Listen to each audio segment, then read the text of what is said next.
Paz, irmãos, bom dia. Abra sua Bíblia em 1 Coríntios, capítulo 1.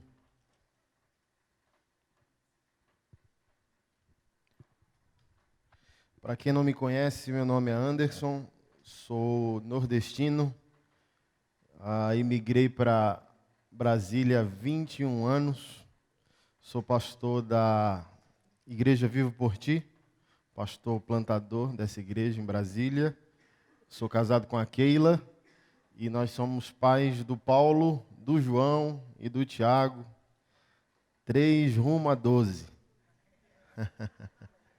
Quanto mais filho, mais prosperidade. E é um prazer estar com vocês aqui nessa manhã. E o que eu tenho no meu coração a compartilhar é sobre o que eu posso chamar de caminho para a plenitude. Nós, como povo de Deus, sempre focamos o fim pleno de duas maneiras: ou a provisão de Deus, ou os dons de Deus. É um caminho final para a maioria dos crentes.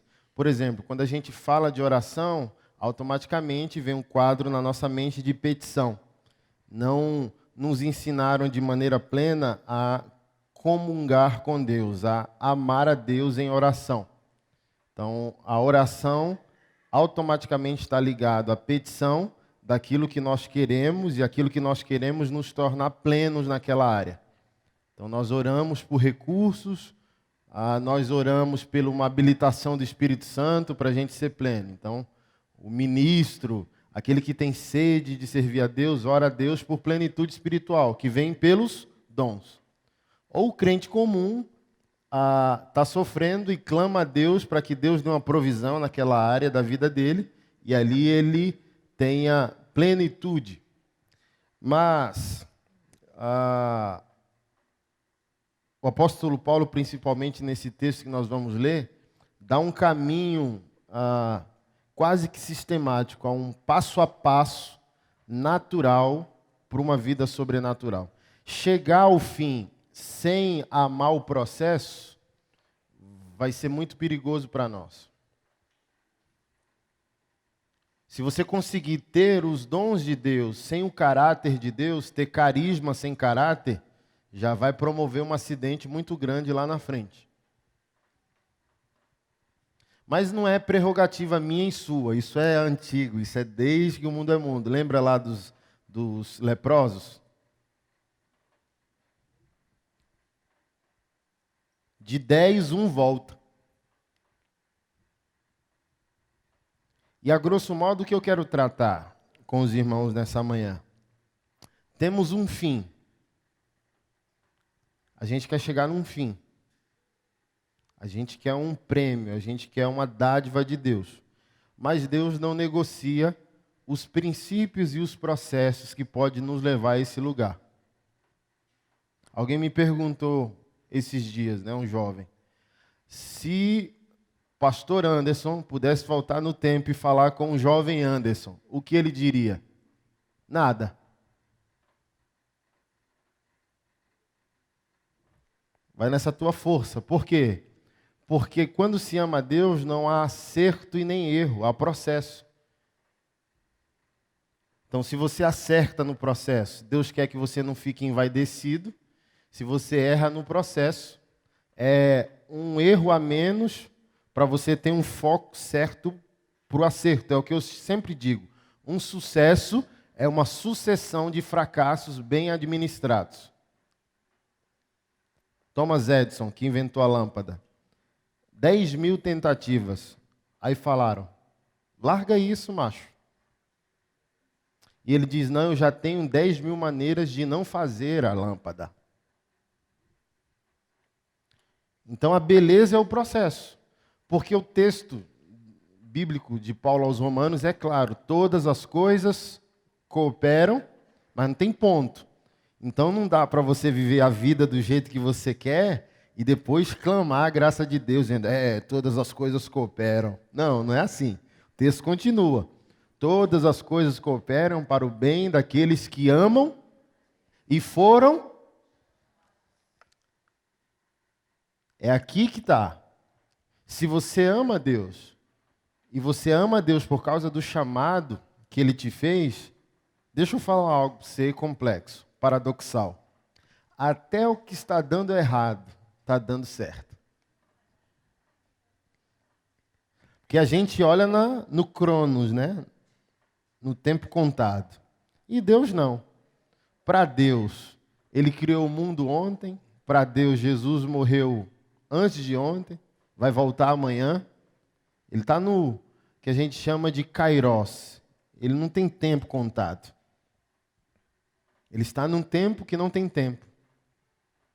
Por isso que Ele nunca está atrasado. É porque o nosso boleto vence dia 30. E a gente fala, meu Deus, Deus está atrasado. E Ele está dizendo, não, eu tenho um princípio e um processo que você burlou. Até você cumprir meus princípios no processo que eu quero para a tua vida, o boleto não vai ser pago. Então não estou atrasado não, é você que está, cabeçudo aí.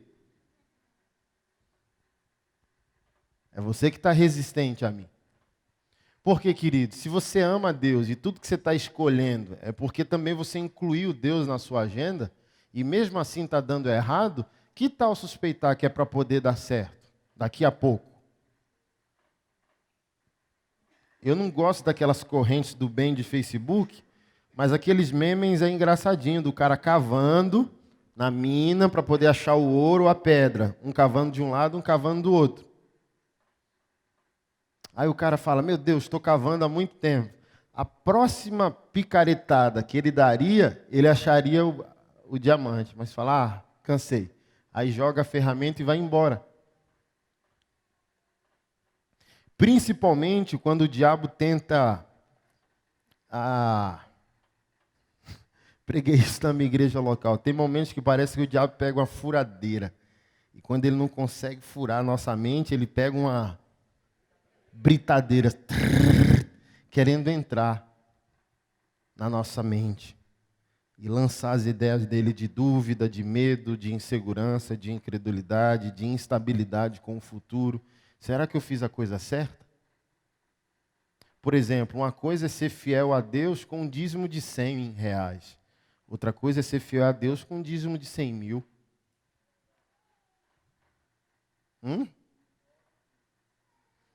Se Deus me responde isso, me responde não respondendo, para você não passar vexame aqui.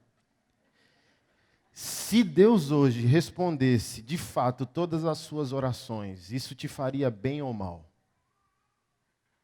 Hoje, você consegue responder para você se você tem caráter já desenvolvido no reino de Deus, inteligência suficiente para poder administrar o que você pediu?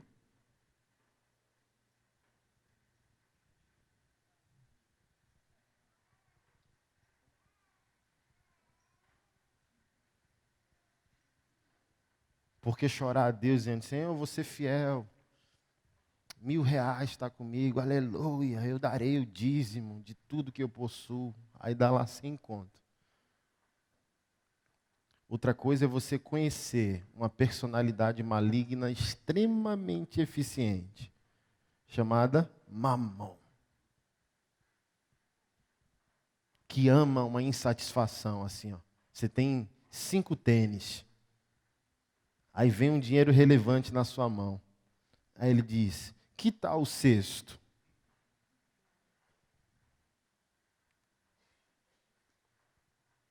Que lança o iPhone 1, 2, 3, 4, 5. Eu estou com 8 há, 3 anos. E todo mundo passa por isso. Aí lança o 9, o 10, o 10X, o 10P, o 10 Plus, o 10 Nebias, entendeu? Para quê? Para deixar você insatisfeito. Aí, nesse momento, você é tentado a burlar os princípios que Deus deseja na tua vida, para Deus continuar dando sustentabilidade e continuidade à sua bênção. Porque é justamente isso. Dizimar R$100 é fácil. Difícil é dizimar 100 mil e Mamon se apresentar e diz, eu acho que você não precisa. Porque, por exemplo, Dizimando R$ 100, você nunca questionou a igreja, o pastor e a aplicação do recurso. Com 100 mil, Mamon já se torna seu amigo, dizendo: eu acho que você não precisa dar. Para onde está indo o seu dinheiro? Você está aqui? Então, concluindo, quase nenhum de nós está pronto, de fato, para agora, nesse exato momento, receber o fruto da oração que fez a Deus. Não há inteligência e não há caráter para isso. É necessário ser muito cristocêntrico para assumir o processo do Senhor. É necessário ser muito cristocêntrico para, de fato, viver o caráter da mordomia de Deus, que sofre de amnésia. Eu lanço, segundo os princípios de Deus, porque não é meu. Está comigo, mas não é meu. Falei isso ontem. Então, quanto mais se recebe, mais medo santo do Senhor se tem. Porque eu não recebi porque eu sou bom. Eu recebi por algum motivo que Ele aprovou. Seja isso uma doação para quem é rei, não é ministro, é pastor, é igreja. Seja isso uma porta de trabalho, uma negociação. É Ele, irmão. Salomão era claro em falar do favor de Deus e favor dos homens. Então, Deus se agradou de alguma maneira e pum! Tem um livro meu lá no final que você vai comprar, que eu estou lançando essa semana em Curitiba, chamado Riquezas Amargas. E eu estudei a vida de Salomão para entender o porquê aquele homem agradou a Deus para se tornar o espetáculo tecnológico, criativo, disruptivo que aquele cara se tornou. Os estudiosos de finanças que adoram Salomão como modelo de prosperidade afirmam que jamais existirá na história da humanidade alguém semelhante a ele. Não vai haver. Ainda pode, sei lá, demorar bilhões, milhões de anos para Jesus voltar. Nunca ninguém, jamais baterá Salomão. Impossível. Então eu fui ver, por exemplo, as moedas correntes, né? No tempo de Salomão, uma delas era o talento, que era uma medida monetária pelo peso. Em Israel, um talento era equivalente a, sei lá, 45, 43 quilos de ouro, de prata ou de algum metal precioso. Quando a rainha de Sabá visita o rei Salomão, tem um jantar, um almoço, ele mostra tudo. Ela fica abismada, dizendo: como é lindo o seu palácio. Ele diz: não, ainda não é o meu, é o do meu servo. Diz que ela ficou encantada com a logística. Ela ficou encantada como os servos de Salomão eram tratados, a elegância de tudo, o detalhe de tudo, e disse: sua casa é linda. Não, ainda não é minha casa, é do meu diácono. E ela ficou tão impactada pela beleza da intervenção de Deus na vida daquele homem, que no fim ela deixou uma dádiva, né? O coração, isso é um princípio de empreendedorismo. Espiritualmente é funcional, e também quem estuda isso concorda comigo. Sem networking não há prosperidade. Tem um livro, né? 7 hábitos, sei lá, 8, 10, 12 hábitos. Não sei quantos hábitos são, mas é esse livro. Mas vamos dizer que são 7 hábitos de pessoas altamente eficazes. Uma delas é o networking. Por quê? Quanto mais você estende relacionamento, uma hora esse relacionamento beneficia você com um acesso.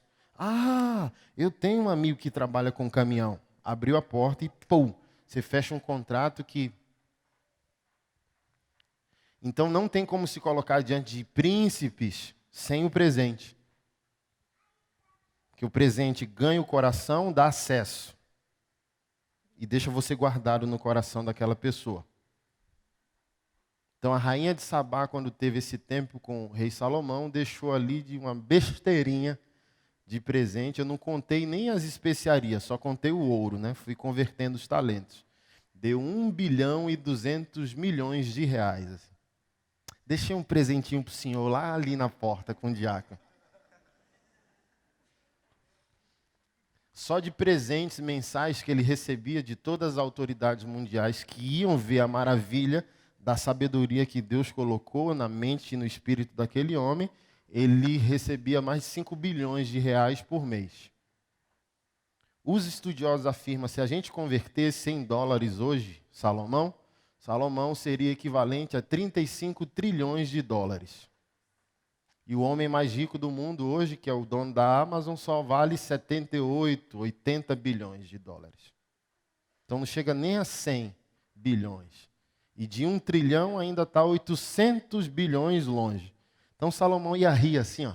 Ele ia ser meu Deus, o giraia do negócio assim. A revolução das finanças mundiais. O camarada mais admirado, mais requisitado, onde os presidentes iam babar assim, ó, aos seus pés. Mas olha o que é interessante, Salomão não começou a cair quando começou a cair.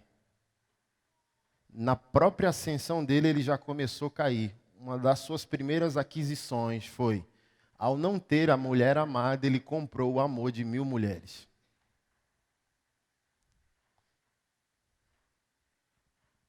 Por isso que eu estou dizendo, a beleza é o processo, não é o fim.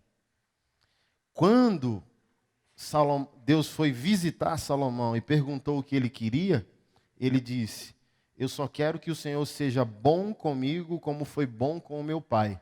E como o teu povo é muito numeroso, eu peço sabedoria para cuidar e governar o teu povo. Aí Deus levantou da cadeira, porque isso é oração de gente grande, oração de gente madura. Oração de gente pequena é Deus pague meu boleto, Deus me dê o dinheiro, Deus me dê a cura. É bom, mas é infantil. Deus se interessa por orações que, além de te fazer abençoado, te faz abençoador. Oração para ter a bênção é bom, mas é infantil. É de menino, e menino é extinto. Menino quer mamar no seio da mãe, mas não quer saber se a mãe está doendo, se o leite está empedrado. Não, ele está com fome. E ativou o instinto e ele vai mamar na mãe, a mãe chorando, o seio doendo, em carne viva, e o bebê não está nem aí. Sim ou não? Então Salomão disse, Senhor, eu não quero, em outras palavras, Senhor, eu não quero só para mim.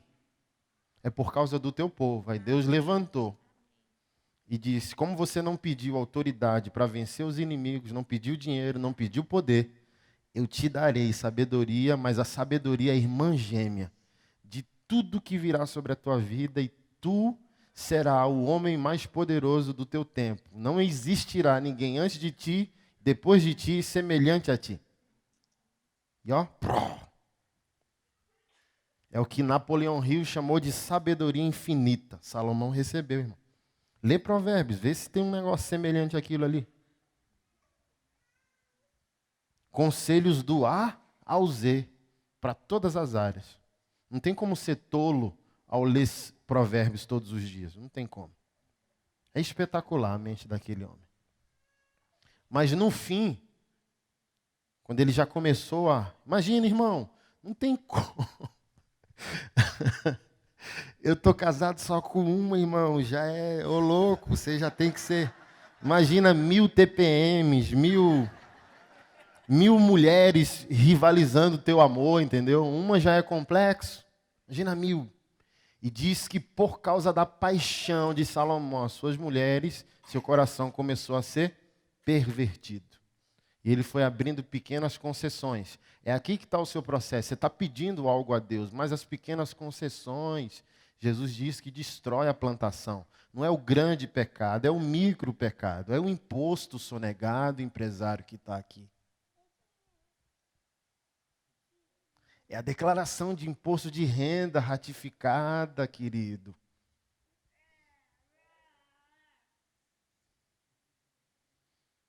É o desânimo que você dá a Deus quando você se esbarra em pequenas coisas. Fui contratar um som para um evento que eu fiz e contratei a empresa de um irmão.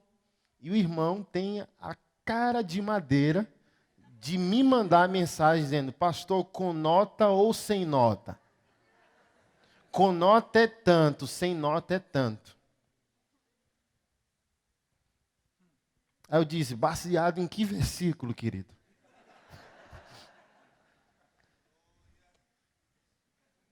Guarde isso. Deus não te quer rico e Deus não te quer pobre. Deus te quer próspero. Quando você tem dinheiro, só é dinheiro. Quando você é próspero, você tem riquezas progressivas em todas as áreas da vida. Dinheiro próspero, mas também caráter próspero. Aí não tem essa de com nota ou sem nota. Não tem essa de rivalizar dizendo, eu não vou pagar imposto para um país que não funciona. Deus me tirou da pobreza e tem me tirado a cada ano. E a cada ano é um desafio. Porque uma coisa é não ter o que comer, outra coisa agora é ter que pagar um imposto que é um rim. E Mamon levanta e dizendo, calma. Por que pagar esse imposto para um país que não funciona? Aí você para e diz, para que pagar imposto para um país que não funciona? Já viu o anjo e o demônio no ombro assim? Aí vem o Espírito Santo e diz, ei, decida-se. Se você se alegra por ter se tornado próspero ao ponto de ter que pagar imposto, ou você quer que a gente te devolva lá para o tempo que você passava fome?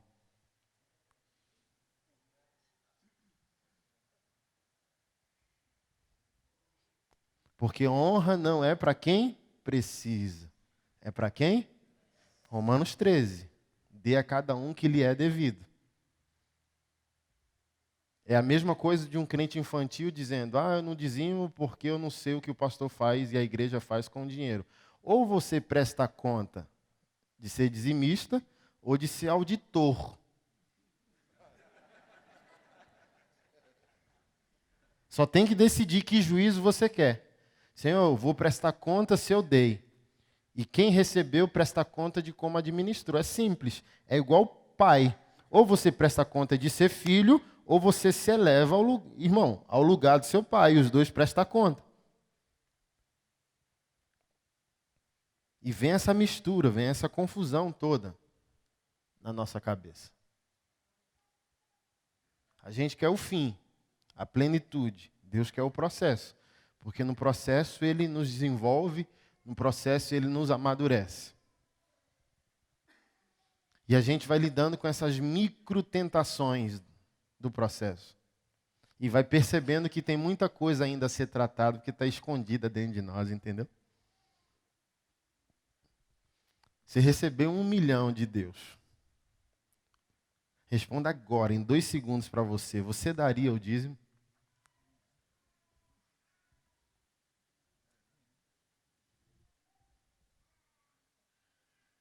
Está vendo que tem muita coisa para a gente ainda trabalhar na nossa velha natureza? Qual seria a sua prioridade ao receber agora 5 milhões assim de pronto? Pensar na casa e que carro você compraria. Não é na obra de Deus e na honra que se deve a Ele.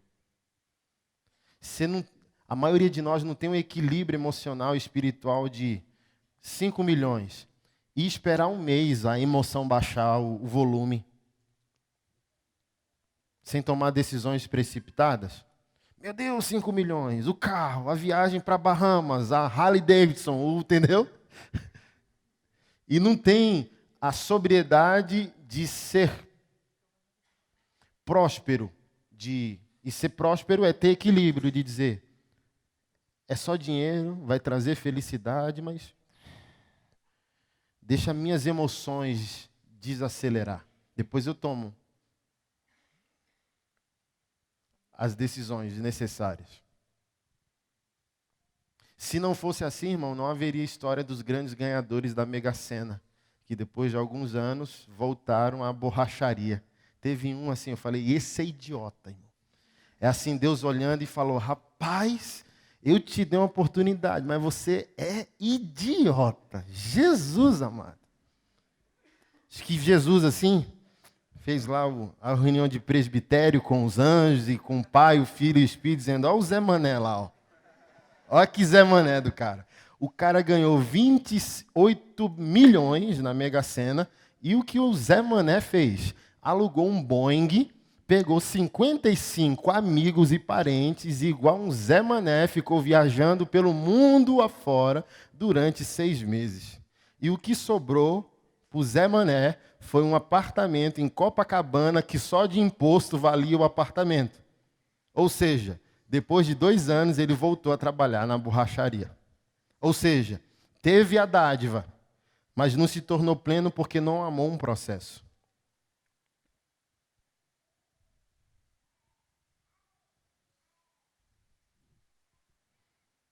Por isso que eu digo, Deus não te quer pobre e nem próspero. Porque o pobre, ele é quantitativo. Meu Deus, eu achei o restaurante, 3 quilos de comida por R$ 1,99. É os irmãos num deserto assim, Deus diz, todo dia eu vou dar a provisão. Aí eles querem guardar o maná e o maná apodrece. Mas ele não te quer rico, que é o... Não, eu não faço porque se eu fizer, vai faltar. Que é uma outra pobreza radical. Ele não quer esses extremos, ele quer a vida, a coluna do meio. Que é uma vida equilibrada, ele quer uma vida próspera. E por que eu estou usando o dinheiro para falar sobre plenitude espiritual? Porque nem o pecado e nem o diabo na Bíblia é chamado de Senhor, só Jesus e o dinheiro. Então o dinheiro revela quase todas as prioridades secretas do coração humano. É só você pegar o seu canhoto do contra-cheque e perceber quais são as suas prioridades e, consequentemente, avaliar o seu nível de espiritualidade. É amanhã você fazer seu extrato bancário e perceber que Jesus não está incluído nele. Talvez só o dízimo, e olhe lá. Então você não está pronto para receber ainda o que você está orando.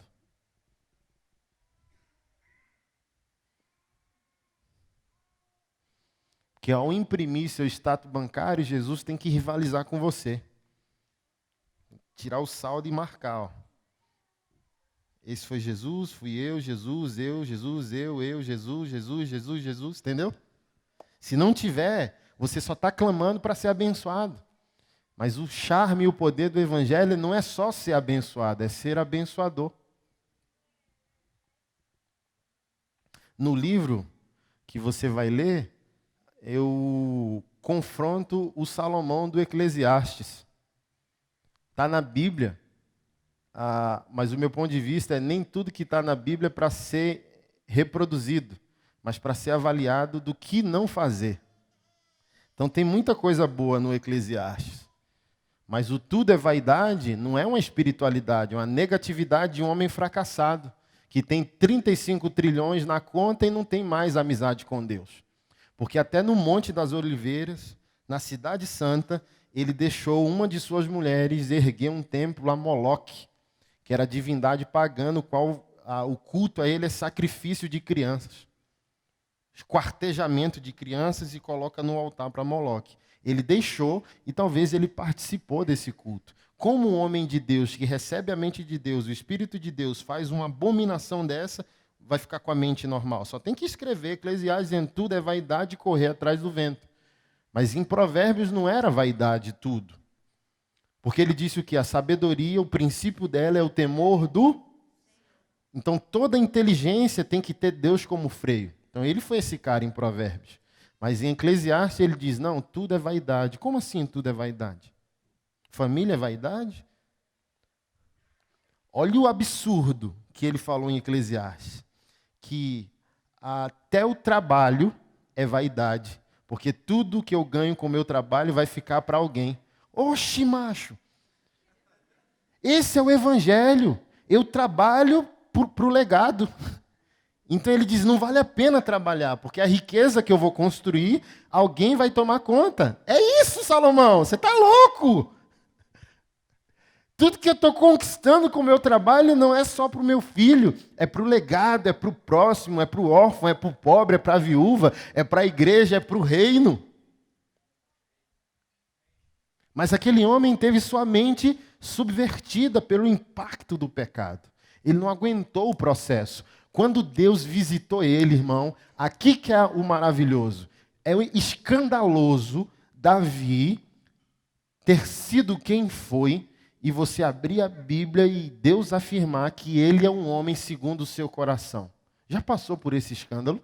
Porque Davi não só adulterou com Betseba e matou a Urias na primeira fila de guerra. Não foi só isso. Mas só isso já era terrível. Imagina assim, ó. Gente, o pastor Davi abriu uma igreja em Curitiba. Você não ia dizer, aleluia. Entendeu? Glória. Vamos sair da AMA e vamos lá para o Davi, pastor Davi. Aí alguém ia perguntar, quem é esse pastor Davi? Semana passada, cara, ele matou um homem para poder deitar com a mulher dele em paz.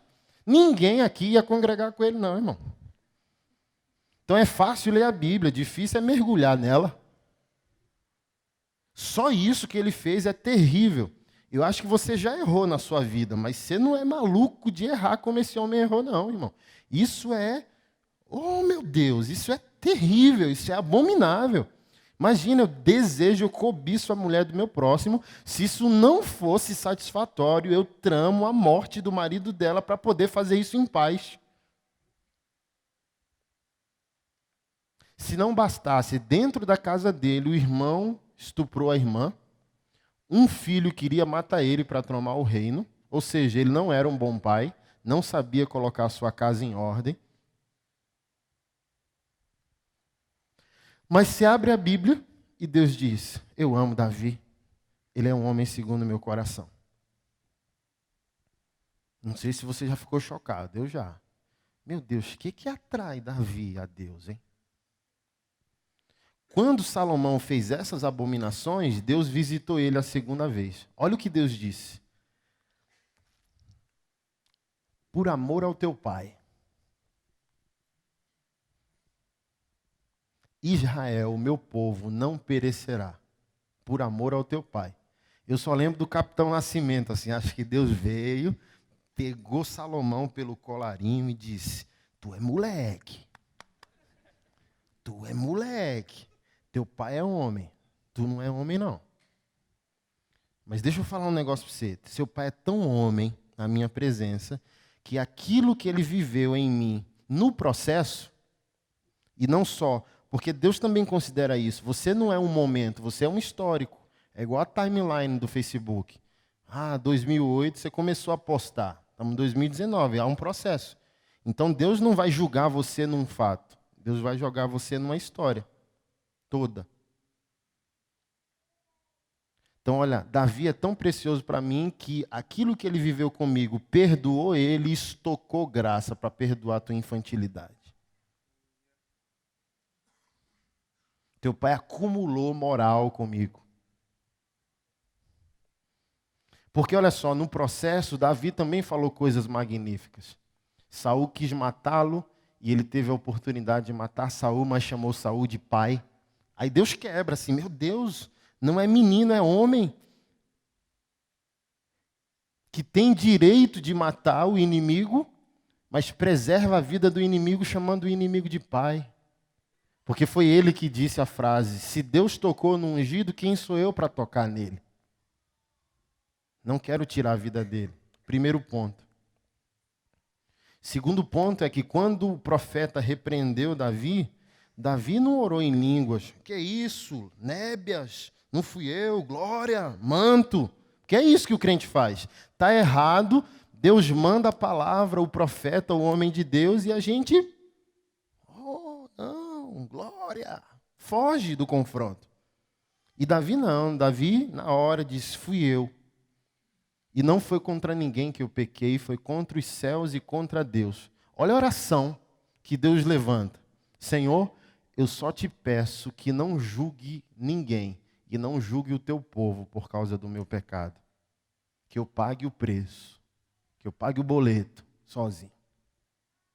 Aí Deus levanta sorrindo, dizendo, esse é macho. Esse é responsável. Porque olha só, reconhecer pecado sem remorso, mas com inteireza de caráter, já é o início da santidade. Fui eu. Já é o início da santidade. Não que ninguém pague o preço do meu pecado, já é início de santidade, já é caráter, já é integridade. Já é a graça de Deus atuando.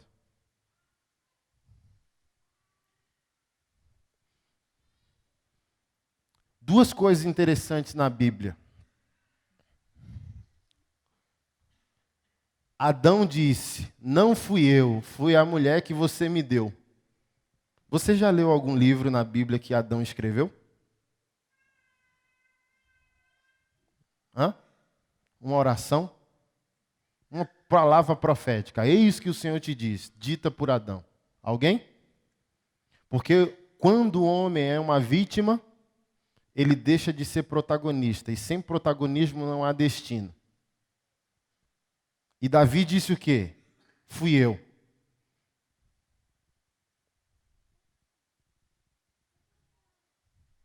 E ele se tornou um dos homens mais importantes da história da nossa fé. Aí se abre a Bíblia, Jesus, da geração de Davi. Aí tem chave de Davi, porta de Davi, tabernáculo de Davi, geração de Davi, pundim de Davi, mochila de Davi, camiseta de Davi, chaveiro de Davi. Entendeu?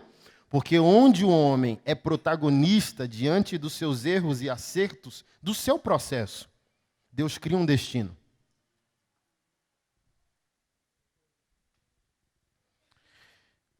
Então, a grosso modo, o que eu estou dizendo a você? Numa timeline de 10 anos, em um processo que Deus possa iniciar hoje, você é confiável? Se Deus der hoje o que você está pedindo e tentar te encontrar daqui a 10 anos, Ele vai te encontrar no mesmo lugar?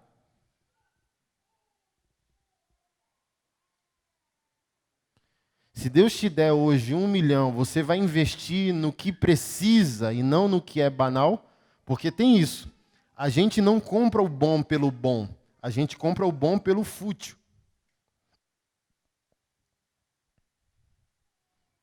A gente não vai comprar o carro pela sustentabilidade dele.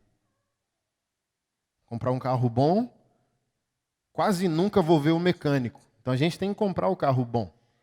Mas a gente não pode comprar o carro banal por causa de ego, carências, orfandades, eu querer aparentar poder. Não, é porque esse bom que eu vou comprar, ele é necessário. Um tênis de R$100, com 6 meses, está descolado. Você está aqui? E um tênis de 1.000, bota 4 anos de uso. Uma calça de R$50 está desbotada daqui a 2 meses, de tanto lavar. Uma calça de R$500 vai durar aí no seu guarda-roupa 3, 5 anos. Então você compra o bom porque é sustentável, durável. E não pela banalidade. Então, se vier a bênção de Deus, você vai investir no que é necessário, pelo necessário, ou no banal, por qualquer um motivo. Então, se Deus der para você hoje a bênção, qual o resultado que Deus tem daqui a 10 anos? Qual o benefício que Deus teve?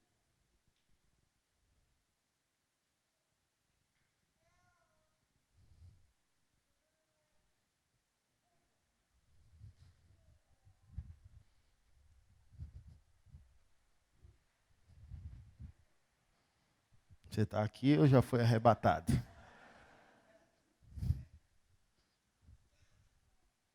É interessante, né? Um monte de gente, até campanha faz, Deus me dá um carro. Aí quando o carro chega, cadê o irmão? Não, não veio para o culto. Fugiu de Deus a 200 km por hora.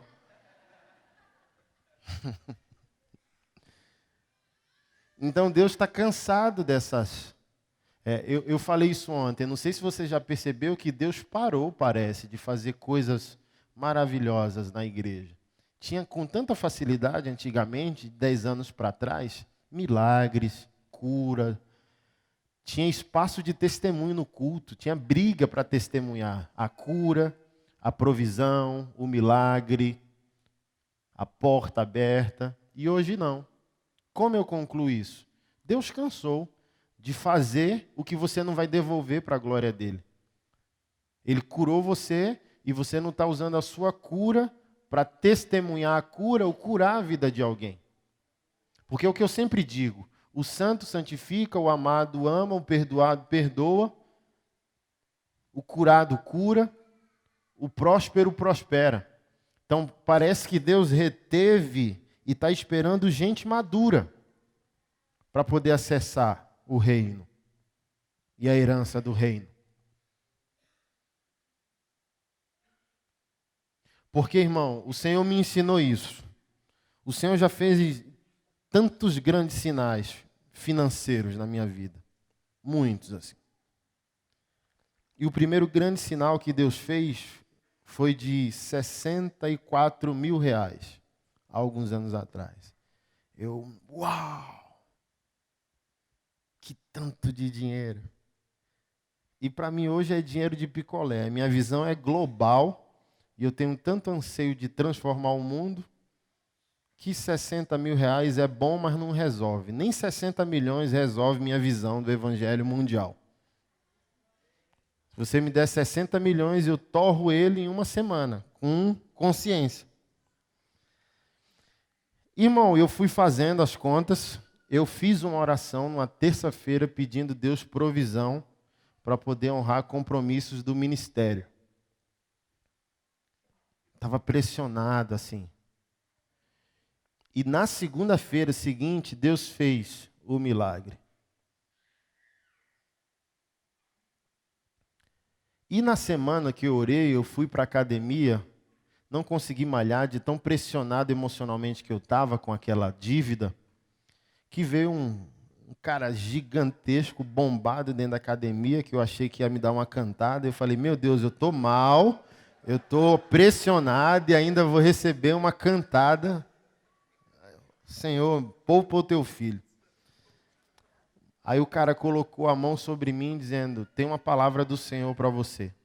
Aí eu olhei, meu Deus, dentro da academia.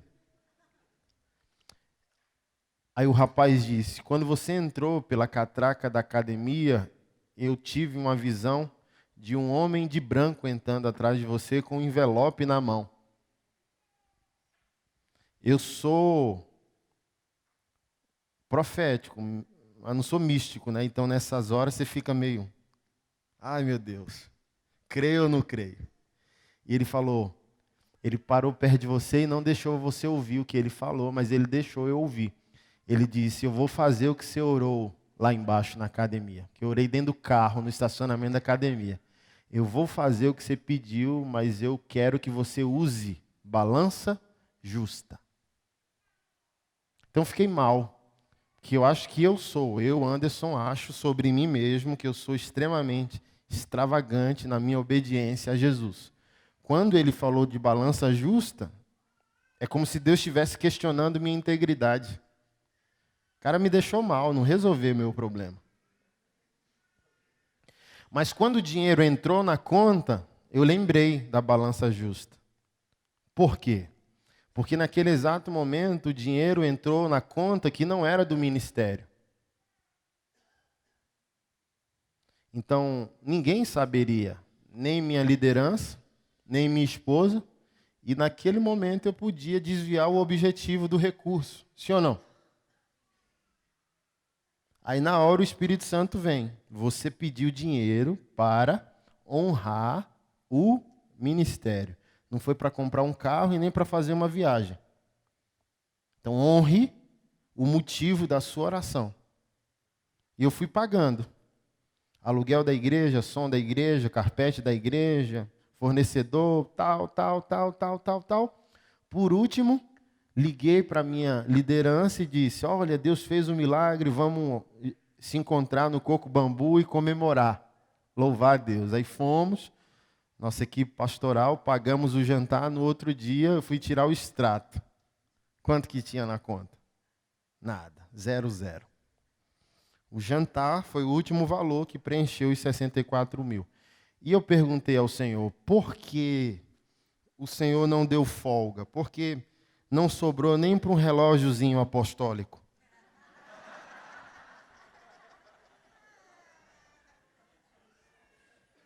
Olha o que o Espírito de Deus ministrou ao meu coração. Mordomia sempre será um teste de caráter. É por isso que o Senhor parou de fazer milagre na sua vida. Guarda isso, isso é muito sério. O pouco que eu dou é para testar o muito da reação de vocês. Como vocês reagem a um pouco de bênção. Porque o que você chama de milagre na terra, para nós é a coisa mais normal no céu, é DNA. Por isso a oração do Pai Nosso é: seja feita na terra como é no... Então aqui não há ausência, aqui não há doença, não há pobreza, não há enfermidade, aqui é zero bala, aqui é top das galáxias, como diz o Goiano. Então tudo que você pede na terra e chama de milagre, para nós é DNA, é comum. Então a gente só transfere quando nós queremos para a terra o que é comum no céu. Então, Anderson, de onde veio 64 mil? É o universo infinito, ilimitado. Aqui a gente não tem calculadora, não. O pouco que a gente manda é para ver como vocês reagem.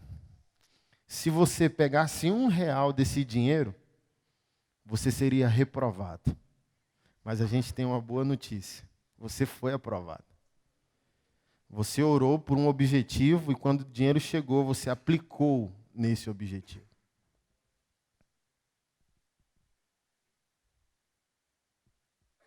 Então, pouco de cura que ele deu é para ver se você permanece constante, porque quando o crente sofre, ele fica aleluiado, né? Está divorciando, aí vai para a igreja, faz campanha. Pastor, eu estou aqui, quero me engajar, vou para o voluntariado. Está querendo pagar o boleto, que o nome entrou no SPC, manto, terra, roda no poder, faz campanha, lê a Bíblia toda. Então, na hora do sofrimento, o crente fica aleluiado. Chegou o milagre, ele abandona o que estava fazendo. Volta a ser inconstante de novo. Ou seja, Deus, não ache que Deus não está testando você na fidelidade das pequenas coisas.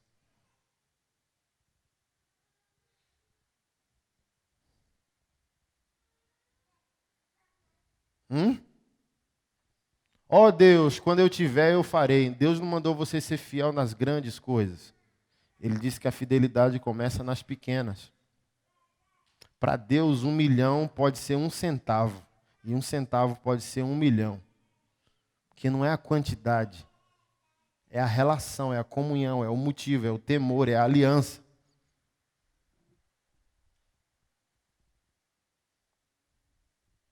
Então, o crente quer o prêmio. Deus quer o processo que pode aperfeiçoar o caráter desse crente.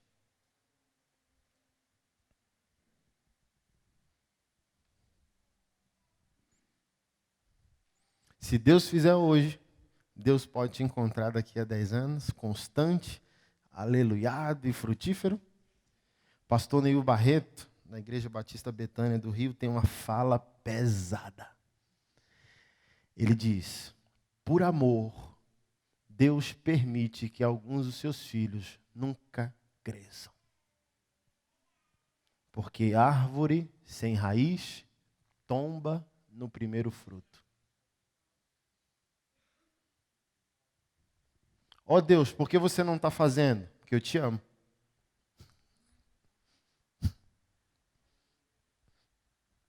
Deus, por que o dinheiro não está chegando? Porque eu te amo.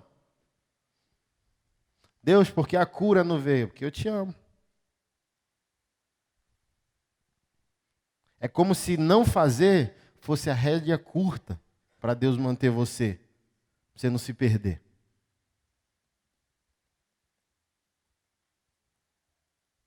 É forte, né? Por amor, Deus permite que alguns de seus filhos sejam pequenos, não cresçam.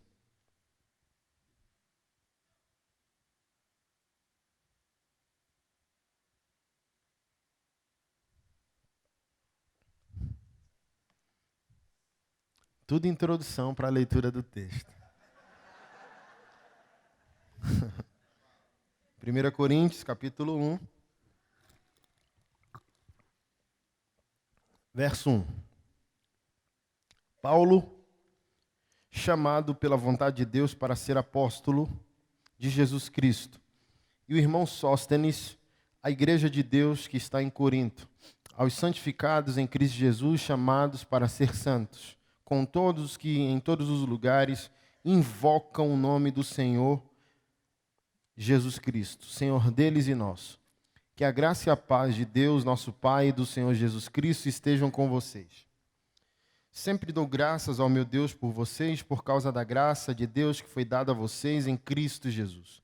Porque em tudo vocês foram enriquecidos nele, em toda palavra e em todo conhecimento, assim como o testemunho de Cristo tem sido confirmado em vocês, de maneira que não lhes falta nenhum dom, enquanto aguardam a revelação de nosso Senhor Jesus Cristo. Ele também os confirmará até o fim, para que vocês sejam irrepreensíveis no dia do nosso Senhor Jesus. Fiel é Deus, pelo qual vocês foram chamados à comunhão do seu Filho, Jesus Cristo, nosso Senhor. Então vamos traçar aqui um caminho racional, inteligente, não só espiritual, místico, mas intelectual, racional. Intencionalmente, eu tenho um plano progressivo para chegar à plenitude. E o primeiro ponto é o apóstolo dizendo que há um chamado, segundo a vontade de Deus. 2 elementos. Deus não chama ninguém sem ter nele mesmo uma vontade estabelecida. Nenhum cristão nasce de novo para ser inútil. Nenhum cristão nasce de novo para ser frequentador de igreja. Deus, o Pai, tem uma vontade específica para cada um dos seus filhos. Pastor, e por que eu nunca entendo o meu chamado? Porque não quer entender. Não há filhos prediletos e nem filhos inúteis. Um pastor norte-americano fez uma pesquisa e na pesquisa dele ele afirma que 10% da família de Deus, do povo de Deus, foi chamado para esse altar. E 90% foi chamado para fazer altar em qualquer lugar. A mãe é pastora dos seus filhos. O pai é pastor da sua família. O empresário é pastor dos seus funcionários, dos seus clientes, dos seus fornecedores. O professor é pastor dos seus alunos. O policial é pastor da sociedade. O político é pastor dos seus eleitores e dos seus cidadãos. O médico é pastor dos seus pacientes.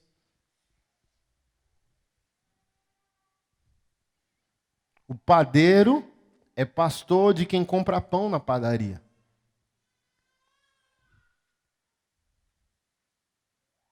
Ninguém nasceu de novo para ser inútil. Em qualquer lugar nós podemos fazer um altar móvel a Deus. Então, para entender um caminho de plenitude, a gente precisa entender a progressão do texto do apóstolo. Chamado pela vontade de Deus para ser.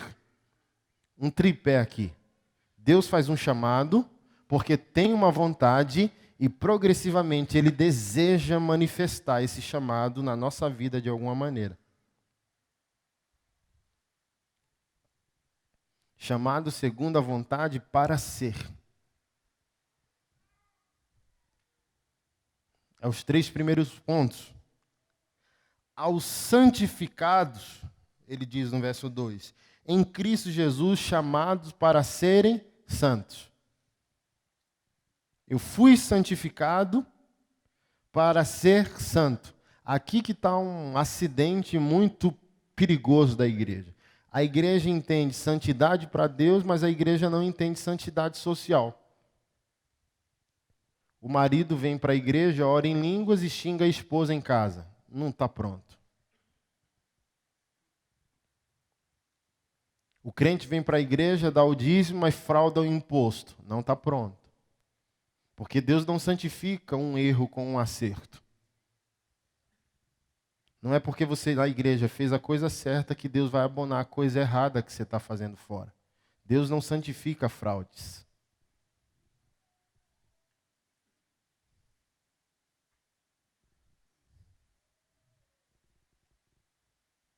Santificados, chamados para ser santos. E isso não é só no aspecto espiritual, no aspecto total. Tenho que ser santo como pai, tenho que amar meus filhos. Se preciso for faltar um culto para poder nutri-los emocionalmente, indo para o cinema, jogando bola, indo para o parque, sendo presente. Meu filho, no Dia dos Pais, quebrou minha perna. Eu estava no hotel agora e peguei uma cartinha que ele fez. Então, na programação do Dia dos Pais, eu fui lá e a atividade dele era pegar aquele aplicativo que a gente brincou de envelhecer. Aí ele se envelheceu como se fosse eu. Né? Eu falei, meu Deus, você ficou feio, hein, meu filho? Botou barba nele e tal. E a pergunta da professora tinha que ser respondida com uma frase. O que você sente quando o seu pai está em casa? O que você sente quando o seu pai está por perto? E ele tinha que fazer uma frase. E ele não conseguiu fazer uma frase, ele só respondeu com uma palavra, que foi seguro. Eu me sinto seguro. Aí depois de alguns dias ele escreveu uma cartinha dizendo: pai, eu esqueci de te entregar a carta. Aí peguei a carta. Aí ele diz: eu te amo, eu amo te ver no sofá. Você não precisa brincar comigo nem correr comigo. Sair do meu quarto e te ver no sofá me dá uma segurança, uma estabilidade emocional. Ele diz: eu te amo, amo o teu cheiro, amo o teu colo, eu amo tudo que há em você. Isso é santidade também. Mas a gente só está querendo ver aqui, né? Mas isso é santidade. Não gritar no lar é santidade. Deixa eu falar isso para você. É uma visão minha. Onde há grito, há demônio. Onde há grito, há influência maligna. Ninguém gosta de ser chamado e intervido com grito. Quem gosta? Grito desestabiliza. Fragiliza. Meu Deus, se você é um cara que confunde virilidade com violência, esposa fica nervosa perto de você porque não sabe que hora você estoura. Filho tem medo até de apresentar os amigos, levar os amigos em casa porque não sabe que hora você explode.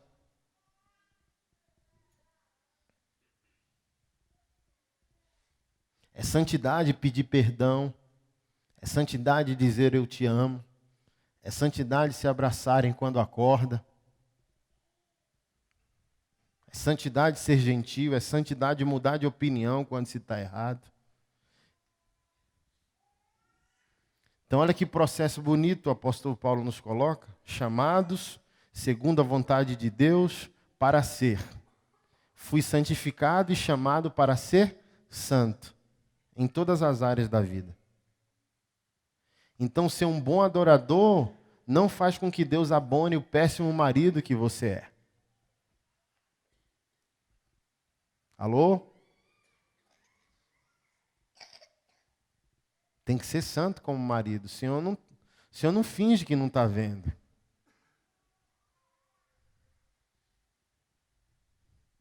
Não, mas por que você está me cobrando, mulher? Sou pastor, sou ministro de louvor.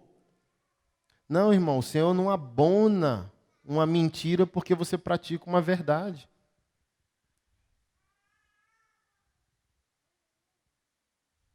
Sua esposa e seus filhos são os próximos, mais próximos de ti. Se eles não conseguem ser tocados pelo amor que você tem a Deus, o que você está fazendo no altar não é real, não é verdadeiro, não é honesto. Porque não é íntegro. Isso é falta de integridade, de inteireza. Você está sendo pela metade. Isso não agrada a Deus.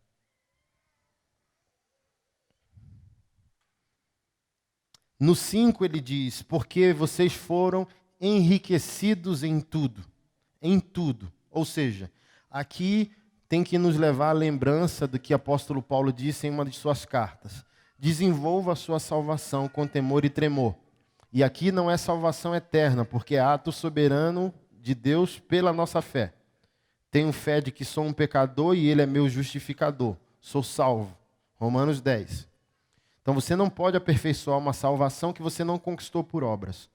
Então quando Paulo diz, aperfeiçoa a tua salvação, não é eterna, é a terrena, é a social, é a cotidiana, é a familiar, é a salvação de todas as áreas da vida. É aqui que está a nossa confusão. Achamos que ao ser salvos eternamente, automaticamente Deus vai salvar todas as áreas da nossa vida. Se assim fosse, a Bíblia não seria um livro de princípios. Ou seja, cada área da sua vida tem uma jurisdição própria, regulamentada pelos princípios da palavra. Então você pode ser um homem salvo, porque a salvação não é mérito por obras, é dom de Deus, ok? Você pode ser salvo e um péssimo marido. Você pode ser salvo e suas finanças não revelam salvação. Pode ser egoísta, avarento, fraudador.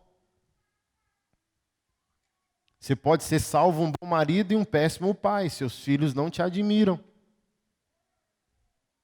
Você pode ser salvo e viver uma luta terrível na sua sexualidade. Por quê? Cada área da sua vida tem um governo próprio e diferente. Em cada área da sua vida você precisa viver uma experiência com Deus.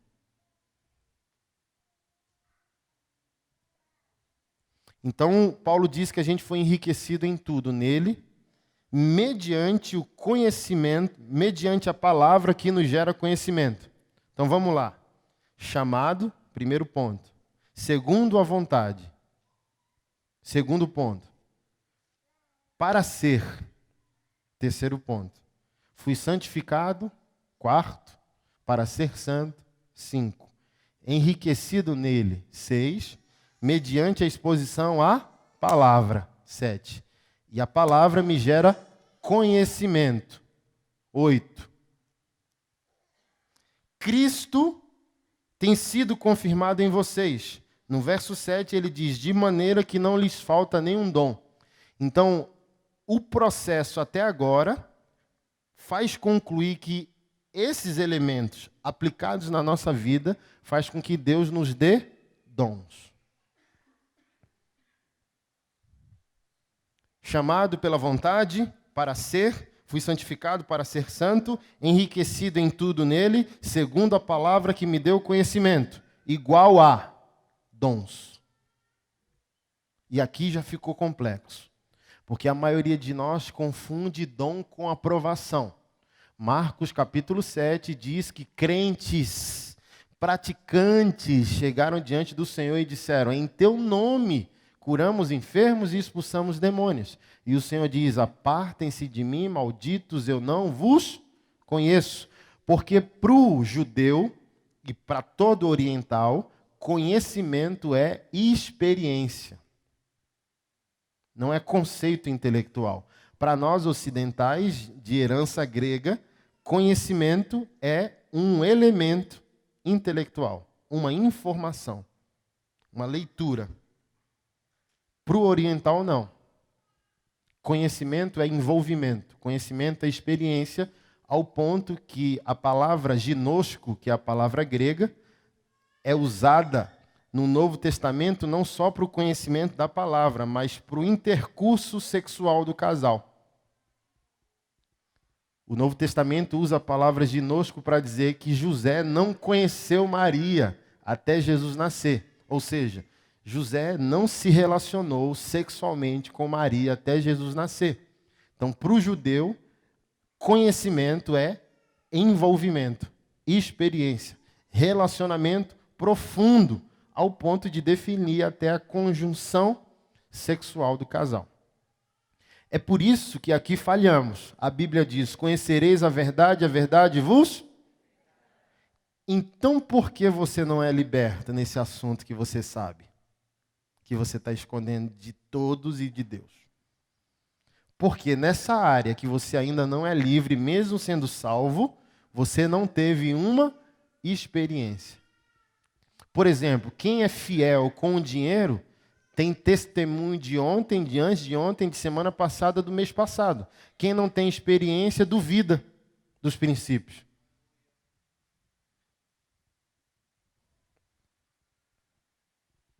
É a gente sentar aqui e você ficar chocado com as histórias que eu posso contar. Então, quem não faz diz, não, isso é religiosidade, pô. Ô, tá maluco? Deus precisa do teu dinheiro? Ah, que isso. Mas quem está aplicado aos princípios tem história para contar. Deixa eu falar algo para você. Um crente bom é um crente que tem histórias para contar sobre as intervenções de Jesus. Se você está certo no que você pensa, você tem que me dar provas que isso é verdade. E quais são as provas? Jesus está tão feliz que tem gerado milagres. Se o que você chama de verdade não te dá resultados, e esses resultados chamamos de milagres, ô irmão, larga isso fora. Porque todo conhecimento de Deus produz provas sociais que chamamos de milagre.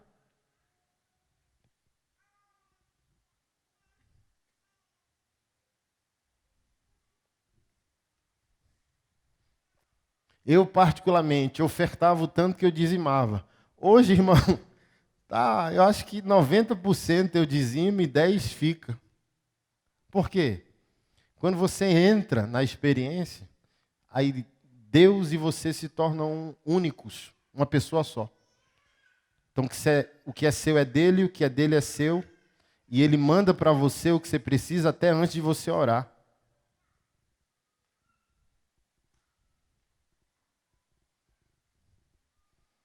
Deus me mandou uma provisão de 500 mil reais, meio milhão, de um cara que eu não queria falar com ele. Não, cara, Jesus mandou eu falar com você que eu tenho um negócio para você.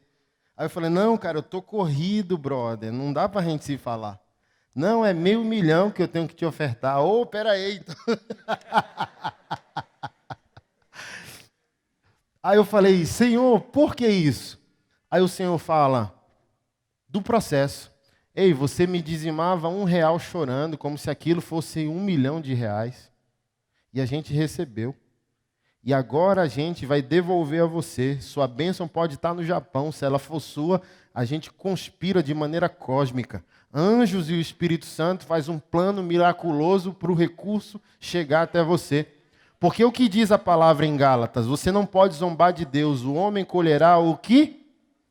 Então vem discutir comigo que princípio da Bíblia é coisa ultrapassada e religiosa? Ah, gente, me poupa. Sou um nordestino criado sem pai que passei fome até os 18 anos de idade.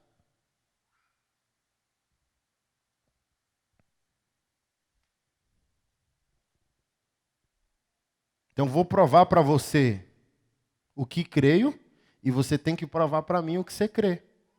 Com resultados, com frutos, com intervenções divinas sobre a sua vida. Mas voltando aqui, o negócio fica complexo quando chega o dom.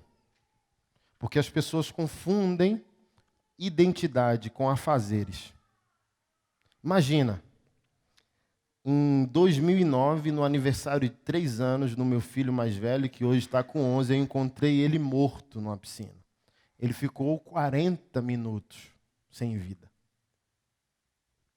E eu fui tomado pelo espírito de fé, irmão, agressivo. Eu esmurrava o corpo daquele menino. É uma cena terrível. Ele ter voltado, para mim, não gera uma alegria maior que a dor de ter visto. Quem é pai vai concordar comigo. Ter visto o seu filho naquelas condições, infelizmente, é mais forte que a alegria dele ter voltado. Porque o sentimento de falha, de fracasso, de, meu Deus, foi 5 minutos de que eu perdi o presente que Deus me deu. Ver o corpo daquele menino cinza, roxo, sem vida, inchado. Senhor, que dor. Mas o espírito de fé veio e eu disse, eu não enterro esse corpo. Eu fico com esse corpo 10 anos, lutando com Deus. Mas eu não enterro. Eu não enterro. Já foi um milagre esse menino nascer. Eu não vou enterrar ele. Até que o Espírito Santo parou o tempo, assim, eu vi o tempo slow motion. Se você não vai deixar enterrar o corpo, fale. Alguns cientistas dizem que o mundo se mantém criacionalmente pelas ondas sonoras. Ei, então fale com a morte. E não só comigo. Aí eu ajeitei, irmão. Aí o nordestino ficou arretado, irmão. E eu vi a coisa mais espetacular que os meus olhos verão enquanto eu viver, que foi meu filho morto voltar à vida. Aí eu pergunto para você, como que fica a sua cabeça no dia seguinte, porque você acha que você vira o top da balada, o X-Men, o Jiraiya, o Wolverine, o Super-Homem. Oh, meu Deus, poderoso! Oh, glória! Entendeu? Deixa eu ver. Deixa eu ir no cemitério para ver se eu... Você se sente dono de Deus, dono do dom. Que você a qualquer hora milagrosa vai poder liberar poder para transformar o mundo. Você está aqui? E não é graça. Deus faz o que Ele quer, quando quer. Ele tem um propósito por trás disso. Deus já usou a nossa vida para curar câncer, câncer de mama. A senhora estava na igreja e na terça-feira ela ia tirar o seio fora. E eu pregando, o Espírito Santo disse, agora eu vou curar qualquer doença que tiver nessa igreja. Bora, Anderson. E eu falei, meu Deus, mas eu estou pregando. Não, mas sou eu o dono do culto. E eu saí, eu gosto de andar. E eu fui andando no meio da igreja e uma senhora já, 50 anos, assim no canto, tremendo, tomada pelo Espírito. E o Senhor falou, ela só está pronta, só precisa de uma mão. Porque está na Bíblia o quê? Orarão pelos enfermos? Imporão as mãos sobre os enfermos. Então tem momento que Deus só precisa de uma mão. Não precisa nem orar, não precisa nem ter fé. E eu botei a mão naquela senhora. Aquela senhora, aleluiou lá no culto. E no outro domingo ela voltou com os exames, dizendo... Eu cheguei em casa gritando, dizendo... Eu fui curado, eu fui curado, eu fui curado. O pastor tatuado me curou. E a família dizendo, você está maluca? Esse pastor tatuado vou processar? Que é isso? Enganou minha mãe? Aí na terça-feira ela foi no médico e o médico disse... Era desse tamanho. Ele disse... Sumiu. Cadê o caroço? O pastor tatuado me curou. Como que fica a minha cabeça como ministro do Evangelho?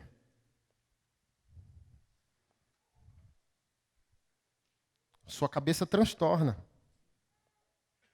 Você entra no modo operandi, agora, eu vou testemunhar pelo Brasil que o meu filho ressuscitou, que eu sou um Superman e vou ficar rico. Só falando para a igreja o que o Senhor não está me mandando falar. O Senhor me usou numa igreja, irmão, banco de madeira, tão antiga que você espirrava dentro.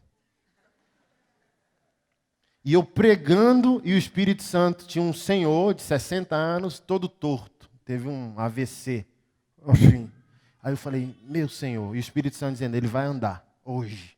E eu falo, está repreendido, diabo. Está amarrado. Aí Deus dizendo, sou eu, macho. Você sabe que sou eu. Ele vai andar hoje. Senhor, mas eu não tenho fé, não. Não, mas eu não dependo da sua fé. Eu vou fazer sozinho, eu só preciso de uma mão. Senhor, faz isso comigo, não. E continuei pregando. Daqui a pouco uma garota levanta com um envelope, com um guardanapo. Escreveu algo no guardanapo, botou no púlpito. Quando eu abri o guardanapo, faça o que Deus mandou você fazer. Aí eu falei, sangue de Jesus tem poder. Comecei a chorar. Aí o povo dizia, que pastor espiritual. Não, não era unção, era pânico. O jornal da cidade é o Correio Brasiliense. Aí eu já me vi na capa, assim, ó, pastor maluco, pastor tatuado mata Senhor em culto. Que eu falei, eu pego o corpo, eu pego ele, oro e solto. Se eu soltar e esse senhor cair, bater a cabeça e morrer, já era. Perdi minha vida, vou preso, perdi meu chamado e prejudiquei o testemunho da igreja. Vou nada. Aí a menina mandou, faça o que o Senhor mandou. Aí eu fui. Meu irmão, imagina. Senhor, não tenho fé. Anderson, não estou precisando de você. Porque tem duas maneiras do milagre acontecer. Fé do pregador, fé do receptor. E nessa situação, o receptor tinha fé. E Deus tinha o decreto. O pregador não. E tem momentos que o pregador está cheio de unção e vem a unção. E o pregador, terra, e faz o negócio acontecer, entendeu? E eu peguei aquele senhor, chorando, e o povo disse, que pastor espiritual. E eu, Senhor, tem misericórdia de mim, Senhor, não faz isso comigo. O Senhor vai... Acabou minha vida, acabou meu ministério. Aí eu lembro que eu orei, seja curado em nome de Jesus, e soltei o Senhor.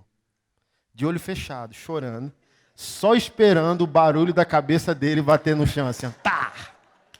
Só esperando o impacto seco, assim, ó, tei! Morreu, e eu saí correndo para me esconder. Irmão, é a igreja explodindo, gritando. Quando eu abri os olhos, o velhinho correndo no corredor da igreja. O dom de Deus, assim como a provisão de Deus, é um teste máximo de caráter. Porque você pode entrar no automático de achar que, por ter um dom, as suas maldades estão sendo amenizadas por Deus. Se você concordar comigo, os maiores escândalos da igreja evangélica na história foram praticados por homens que tinham muitos dons.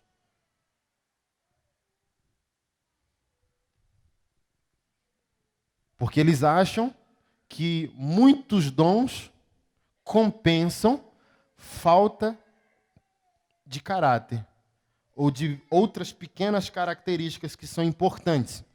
Então, todos os elementos que nós lemos no processo de plenitude, Paulo disse que não falta agora nenhum dom a vocês, disse a igreja de Corinto.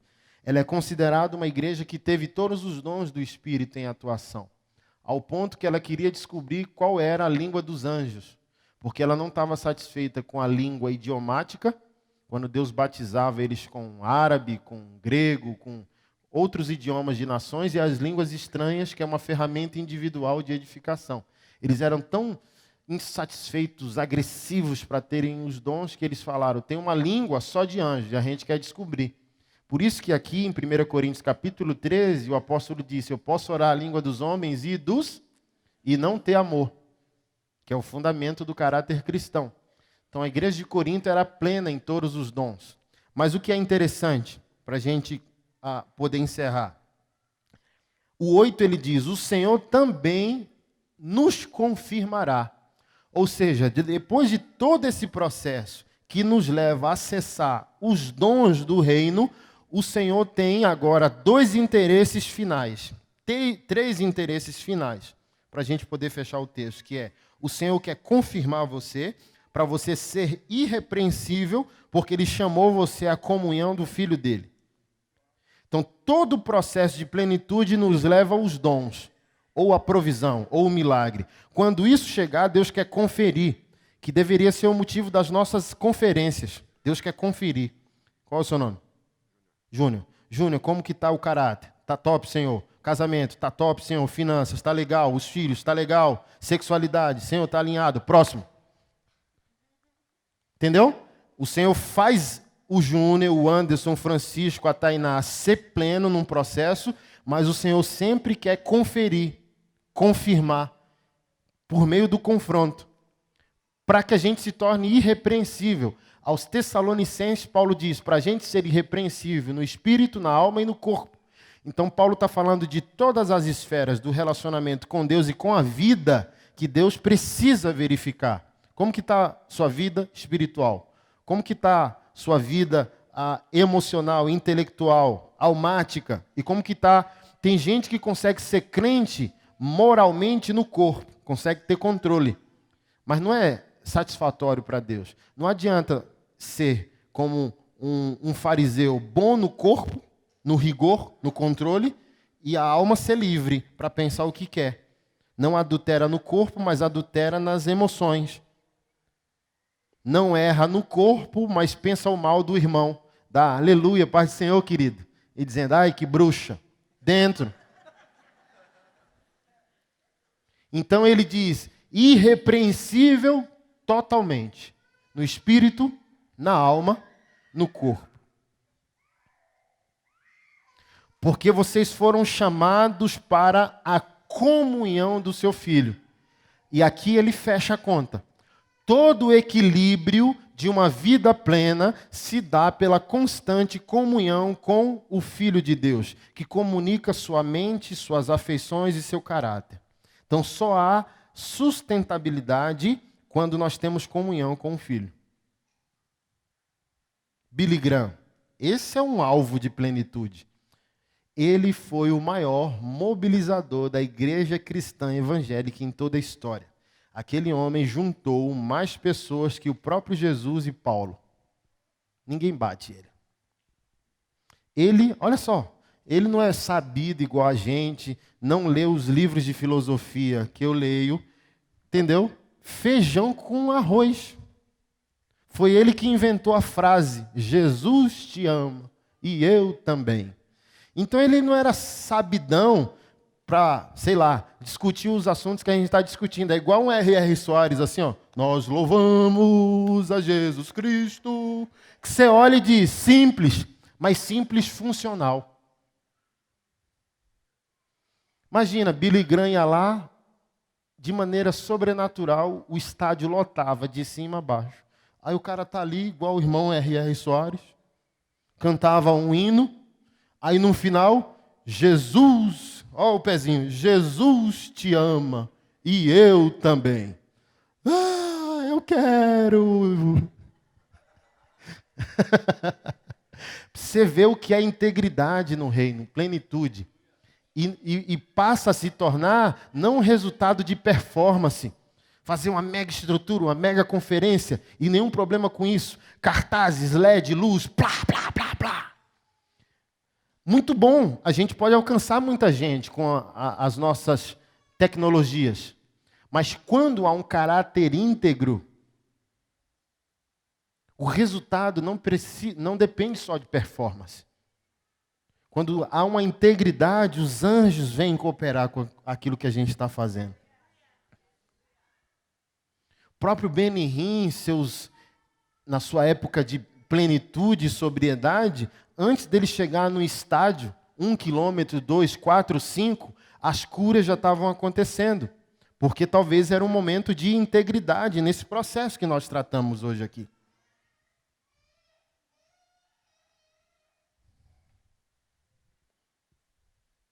A integridade de Benny Hinn foi tão grande que nem CIA e FBI, em 3 meses de investigação, achou uma fraude fiscal.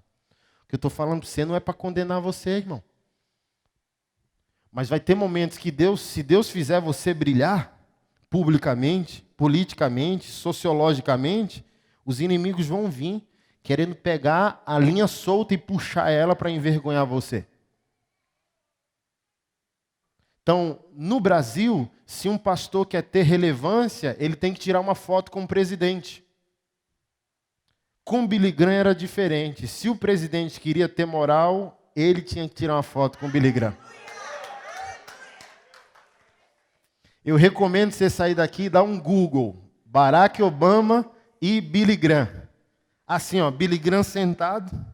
Homem de Deus é top demais, mano. Billy Graham sentado. Nem dê moral pro negão. Eu acho que o negão chegou assim, ó, pro o assessor dele e disse, eu vou chegar perto do homem e quando eu estiver pertinho, tu tira uma foto para eu postar no meu Instagram, tá?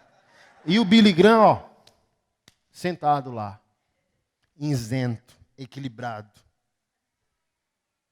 Aí Billy Graham sentado e o Barack Obama, assim, ó. Vai, rápido, antes que ele fique bravo. O funeral de Billy Graham foi televisionado como se ele fosse uma autoridade pública, nobre. 4 horas de transmissão do velório do homem de Deus para mais de 100 nações no mundo. O corpo dele foi velado no lugar que só os corpos dos presidentes dos Estados Unidos foi velado. A honra que foi dada a ele, só o presidente da República recebia.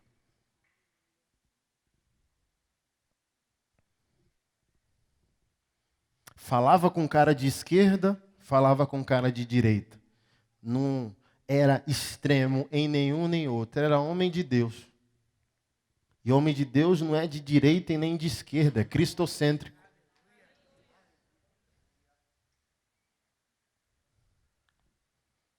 E o que mantém isso, pastor Anderson? Depois de todo o processo de plenitude, ter comunhão com o Filho de Deus.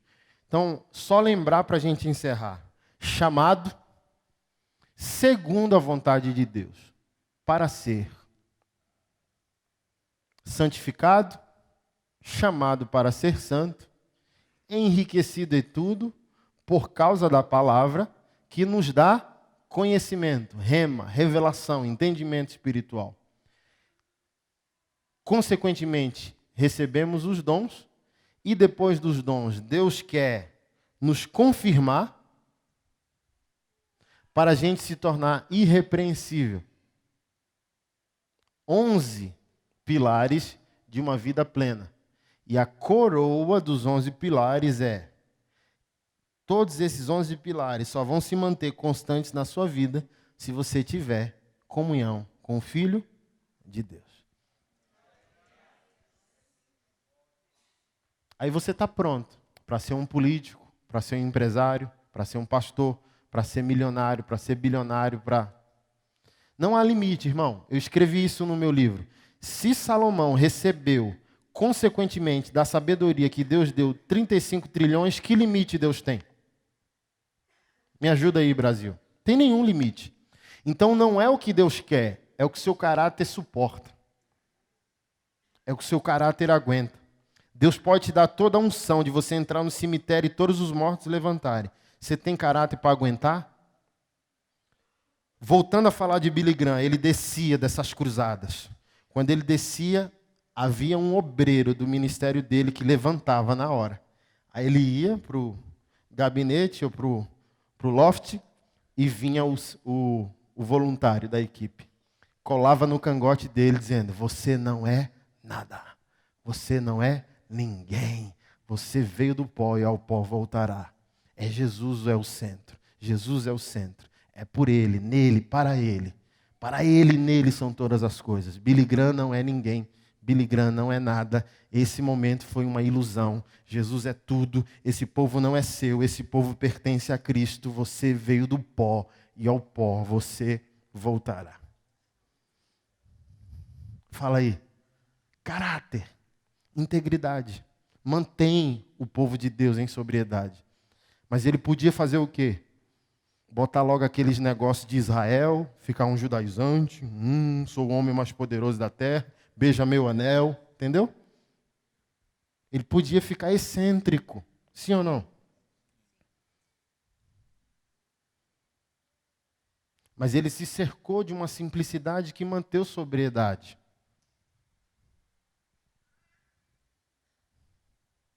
Porque quem tem autoridade não precisa revelar poder. É aqui que está a tragédia.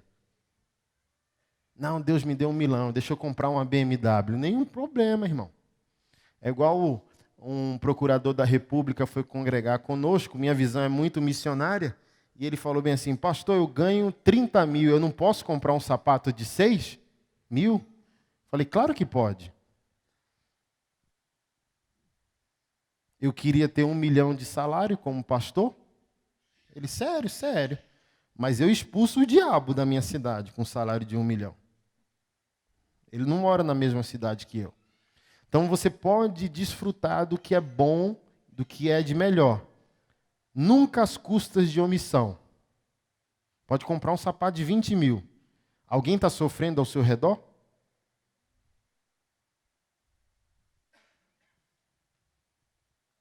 Não confunda que o salário de 30 é só seu. A sabedoria, o dom e a inteligência têm fonte. Tudo dele porque Gênesis 1, e Deus disse. Ou seja, tudo que passa a existir tem dono, é ele. Você só existiu depois que Deus apertou o start. Então, eu ganho 30. Não, algum motivo, de acordo com o dom e a graça de Deus tem. Agora, se iluda quanto a isso, achando que o Batman vai deixar o Alfred ser Batman no lugar dele. Ou seja, Jesus não vai deixar você ser Jesus no lugar dele. Você é o mordomo, está com você, mas não é seu.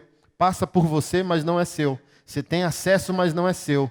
Você anda no carro, mas o carro não é seu. Você mora na casa do Batman, mas a casa não é sua. Você sabe a identidade secreta do Batman, mas você não é o Batman. E você não salva a cidade, quem salva é ele. Então eu disse, compre, filho, sapato de 6, mas se tiver alguém passando fome na sua família de fé, não sei. Então compre o sapato de 6 depois que você não ter do que ser acusado.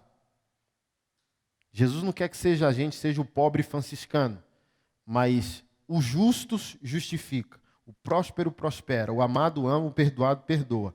Então você recebeu não só para a futilidade, mas para o serviço. Você serviu, dizimou, ofertou, deu donativos, esmolas, ajudou quem sofre?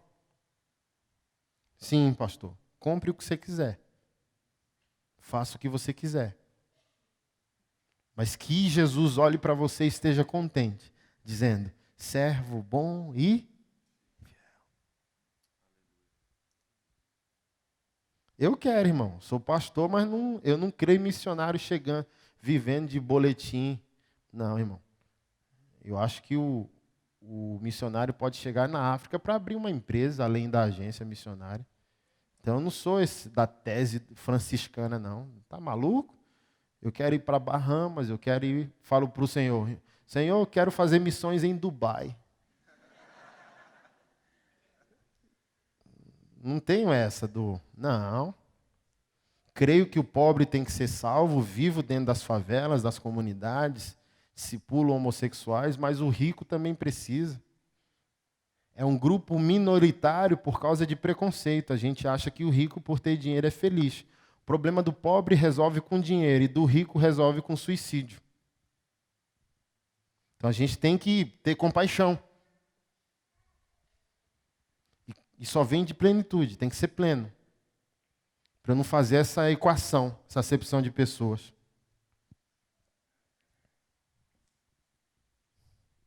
Você está bem, irmão?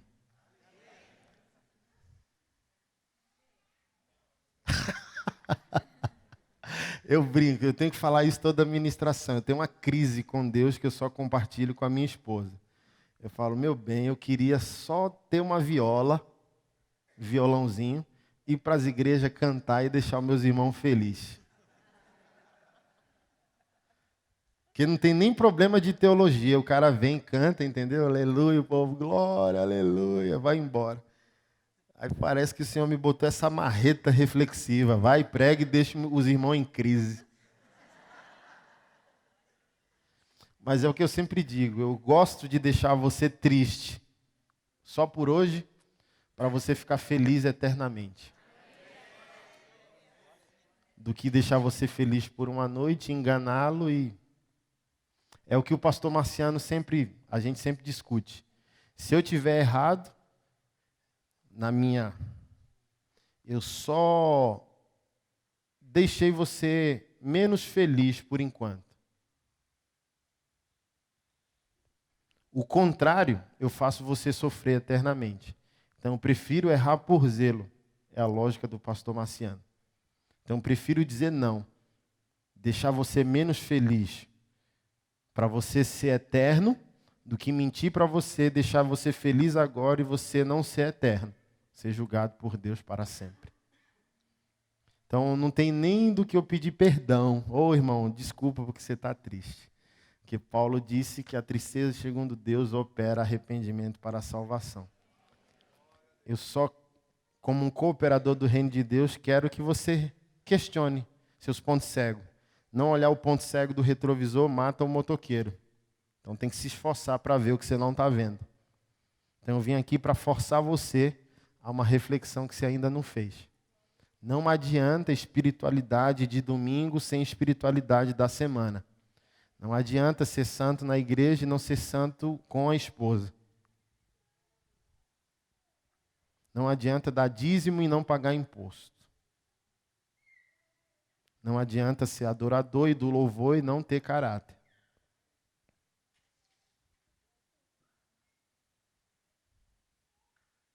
Amém ou ai de mim? Vamos orar. Curve sua cabeça. Pai, obrigado por essa manhã de alinhamento, de edificação, de batismo, Senhor, de uma consciência reverente com a Tua palavra, com o Teu Espírito, com a Tua vontade.